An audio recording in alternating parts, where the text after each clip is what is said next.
காலை நேரம் வந்து பயங்கரமான ஒரு பசியாகவும் இருக்குது. சரி இது போகிற வழியில் ஹோட்டல் எதுப்பா நல்ல ஹோட்டல் அப்படின்னு அந்த ஆட்டோ டிரைவர் வந்து சில பிரபலமான ஹோட்டல் பேர்லாம் சொல்கிறாரு. அந்த பவன் இருக்குது, இந்த பவன் இருக்குது, இந்த ஹோட்டல் இருக்குது, அந்த ஹோட்டல் இருக்குது, இதெல்லாம் ஒன்றும் வேணாம். நல்ல ரோட்டோரமாக இருக்கிற இந்த வழியாக தான் போகிற ஆள் நீயே, நல்ல ரோட்டோரமாக இருக்கிற நல்ல கடையான்னு சொன்னால் வாங்க சார் நீங்கள் பிரமாதமான ஒரு கடை இருக்குது அப்படின்னு சொல்லி பெருங்களத்தூர் கிட்ட ஒரு பெரியவர் வந்து ஒரு தட்டி மாதிரி ஒரு தட்டியில் அந்த தட்டி கீழே ஒரு பக்கம் பார்த்திங்கன்னா இட்லி குண்டான் வச்சு இட்லியை அவிச்சு வச்சுருக்காரு. வந்து ஒரு பக்கம் தோசை சுட்டுட்ருக்காரு.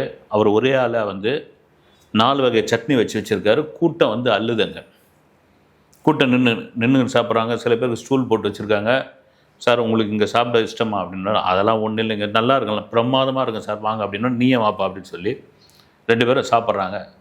சாப்பிட்டு முடிச்சோன்னா உண்மையிலேயே இந்த நண்பருக்கு வந்து பயங்கர அவ்வளோ திருப்தியாக இருக்குது.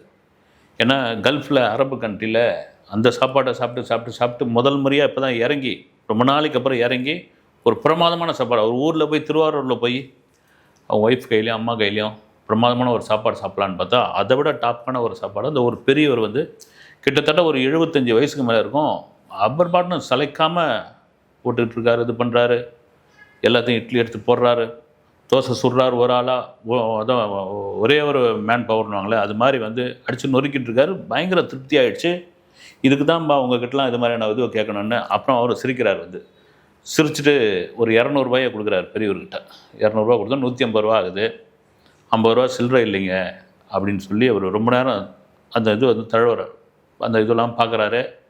அவர்கிட்ட ஜிபே வச்சுக்கிறது கிடையாது. வந்து ஏன்னா கூகுள் பே வந்து ஏமாற்றிட்டு போயிடுறாங்க தம்பி.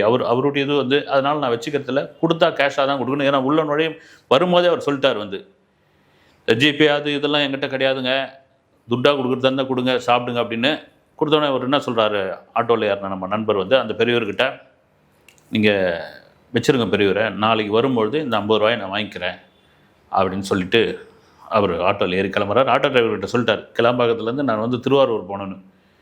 இவர் ஆட்டோ ஓட்டிகிட்டு போகிற ஆட்டோ டிரைவர் வந்து கொஞ்சம் நேரம் யோசிச்சுட்டு, சார் நீங்கள் தான் திருவாரூர் போகிறீங்க, இவர்கிட்ட நாளைக்கு வந்து அந்த 50 ரூபா வாங்கிக்கிறேன்னு சொல்கிறீங்களே, எப்படி நீங்கள் வந்து வாங்குவீங்க அப்படின்னு கேட்குறாப்புல.